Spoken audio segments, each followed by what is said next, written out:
ನಮಸ್ಕಾರ. ಪ್ರತಿ ವಾರವೂ ಅದೆಷ್ಟೋ ಸುದ್ದಿಗಳು ಬರ್ತಾನೆ ಇರ್ತವೆ ಅಲ್ವಾ? ಆದ್ರೆ ಪರೀಕ್ಷೆ ದೃಷ್ಟಿಯಿಂದ ಯಾವುದು ಮುಖ್ಯ, ಯಾವುದನ್ನ ಬಿಡಬೇಕು ಅಂತ ತಿಳ್ಕೊಳ್ಳೋದೇ ಒಂದು ದೊಡ್ಡ ಸವಾಲು. ಬನ್ನಿ, ಈ ವಾರದ ಪ್ರಮುಖ ವಿದ್ಯಮಾನಗಳನ್ನ ಆಳವಾಗಿ ವಿಶ್ಲೇಷಣೆ ಮಾಡೋಣ. ಈ ವಾರ ನಾವು 4 ಪ್ರಮುಖ ಕ್ಷೇತ್ರಗಳ ಮೇಲೆ ಗಮನ ಹರಿಸಲಿದ್ದೇವೆ.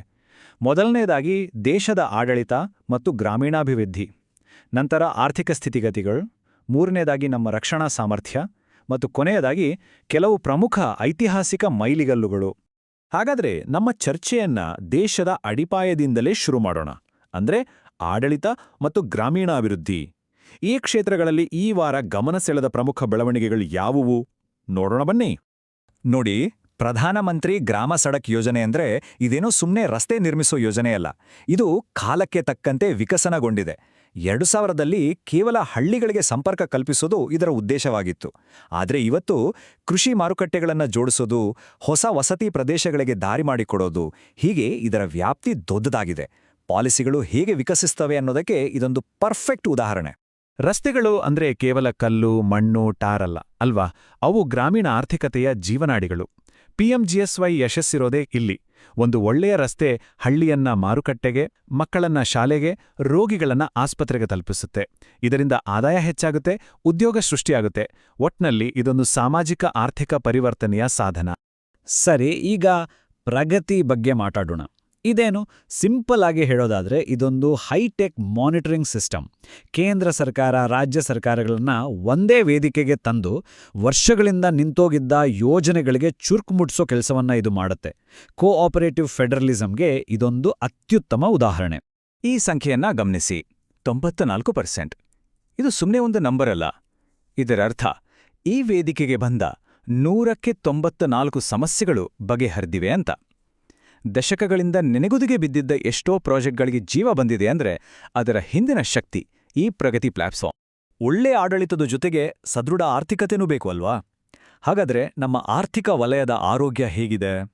ಜಾಗತಿಕ ಸವಾಲುಗಳ ಮಧ್ಯೆ ಭಾರತದ ಹಣಕಾಸು ವ್ಯವಸ್ಥೆ ಎದುರಿಸ್ತಿರುವ ಸವಾಲುಗಳೇನು? ಬನ್ನಿ ನೋಡೋಣ. ಇದು ಇವತ್ತಿನ ಬಹುಮುಖ್ಯ ಪ್ರಶ್ನೆ. ಯಾಕಂದ್ರೆ ಜಗತ್ತಿನಾದ್ಯಂತ ಆರ್ಥಿಕ ಅಸ್ಥಿರತೆ ಇದೆ. ಈ ಸಮಯದಲ್ಲಿ ಭಾರತದ ಫೈನಾನ್ಷಿಯಲ್ ಸಿಸ್ಟಮ್ ಎಷ್ಟು ಗಟ್ಟಿಯಾಗಿದೆ? ರಿಸರ್ವ್ ಬ್ಯಾಂಕ್ ಆಫ್ ಇಂಡಿಯಾದ ಇತ್ತೀಚಿನ ಫೈನಾನ್ಷಿಯಲ್ ಸ್ಟೆಬಿಲಿಟಿ ರಿಪೋರ್ಟ್ ಇದಕ್ಕೆ ಉತ್ತರ ಕೊಡುತ್ತೆ. ಇದೊಂದು ತುಂಬಾನೇ ಪಾಸಿಟಿವ್ ನ್ಯೂಸ್. ನಮ್ಮ ಬ್ಯಾಂಕ್ಗಳ ಒಟ್ಟು ಅನುತ್ಪಾದಕ ಆಸ್ತಿ ಅಂದ್ರೆ ಗ್ರಾಸ್ ನಾನ್ ಪರ್ಫಾರ್ಮಿಂಗ್ ಆಸೆಟ್ಸ್ ಅಥವಾ GNPA ಐತಿಹಾಸಿಕವಾಗಿ ಕನಿಷ್ಠ ಮಟ್ಟಕ್ಕೆ ಅಂದ್ರೆ ಕೇವಲ 2.1%ಗೆ ಇಳಿದಿದೆ. ಇದರರ್ಥ ಬ್ಯಾಂಕ್ಗಳು ಹೆಚ್ಚು ಆರೋಗ್ಯಕರವಾಗಿವೆ ಮತ್ತು ನಮ್ಮ ಆರ್ಥಿಕ ವ್ಯವಸ್ಥೆ ಸ್ಥಿರವಾಗಿದೆ. ಆದ್ರೆ ಒಂದು ನಾಣ್ಯಕ್ಕೆ 2 ಮುಖ ಇರುತ್ತಲ್ಲ ಹಾಗೆ. ಒಂದು ಕಡೆ ಬ್ಯಾಂಕುಗಳು ಸ್ಟ್ರಾಂಗ್ ಆಗ್ತಿದ್ರೆ ಇನ್ನೊಂದು ಕಡೆ ಅನ್ಸೆಕ್ಯೂರ್ಡ್ ಲೋನ್ಗಳು ಅಂದ್ರೆ ಯಾವುದೇ ಗ್ಯಾರಂಟಿ ಇಲ್ಲದೆ ಕೊಡುವ ಸಾಲಗಳು ಹೆಚ್ಚಾಗ್ತಿವೆ.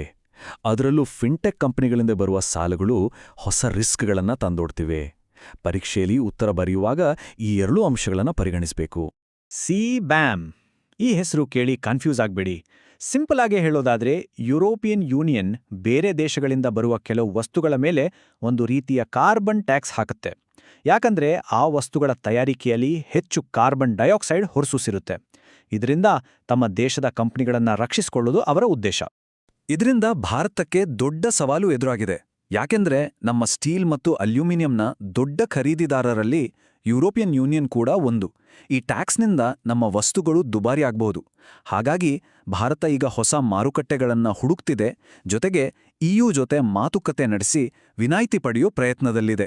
ಸರಿ, ಈಗ ದೇಶದ ರಕ್ಷಣಾ ವಲಯದ ಕಡೆಗೆ ಬರೋಣ. ನಮ್ಮ ಸ್ವದೇಶಿ ರಕ್ಷಣಾ ಸಾಮರ್ಥ್ಯ, ಅದರಲ್ಲೂ ಕ್ಷಿಪಣಿ ತಂತ್ರಜ್ಞಾನದಲ್ಲಾಗಿರುವ ಹೊಸ ಬೆಳವಣಿಗೆಗಳನ್ನು ನೋಡೋಣ. ಇದು ಪ್ರಳಯ ಕ್ಷಿಪಣಿ.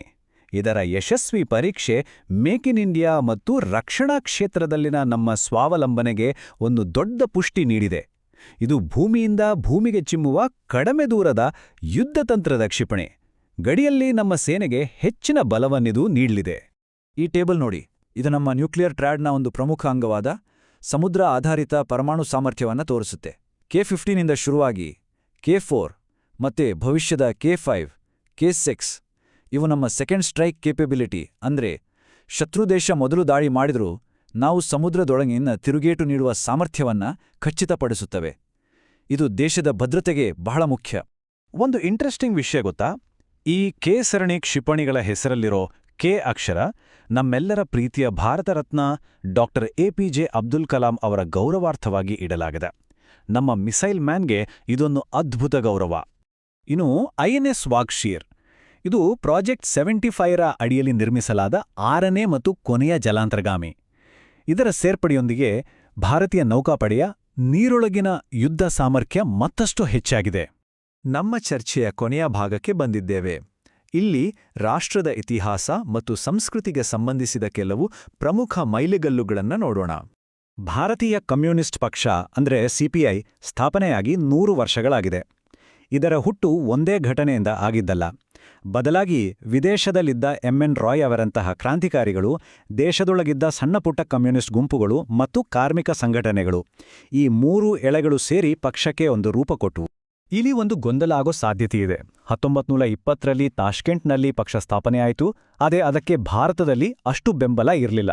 ಆದರೆ 1925ರ ಕಾನ್ಪುರ್ ಸಮ್ಮೇಳನದಲ್ಲಿ ಭಾರತದ ನೆಲದ ಮೇಲೆಯೇ ಪಕ್ಷಕ್ಕೆ ಒಂದು ಸ್ಪಷ್ಟ, ಔಪಚಾರಿಕ ರೂಪ ಸಿಕ್ಕಿತು. ಪರೀಕ್ಷೆ ದೃಷ್ಟಿಯಿಂದ ಈ ವ್ಯತ್ಯಾಸವನ್ನ ನೆನ್ಪಿಟ್ಕೊಳ್ಳಿ. ಇದು ನಿಜವಾಗಿಯೂ ಒಂದು ಐತಿಹಾಸಿಕ ಮತ್ತು ಹೆಮ್ಮೆಯ ವಿಷಯ. ನಮ್ಮ ಸಂವಿಧಾನವನ್ನ ಇದೇ ಮೊದಲ ಬಾರಿಗೆ ಸಂತಾಲಿ ಭಾಷೆಯಲ್ಲಿ, ಅವರದೇ ಆದ ಓಲ್ ಚಿಕಿ ಲಿಪಿಯಲ್ಲಿ ಪ್ರಕಟಿಸಲಾಗಿದೆ. ಇದು ಭಾಷಾಕೀಯ ಸಮಾನತೆ ಮತ್ತು ಸೇರ್ಪಡೆಯ ದೃಷ್ಟಿಯಿಂದ ಒಂದು ದೊಡ್ಡ ಹೆಜ್ಜೆ. ಪರೀಕ್ಷೆಗೆ ಬೇಕಾದ 3 ಕ್ವಿಕ್ ಫ್ಯಾಕ್ಟ್ಸ್. 1.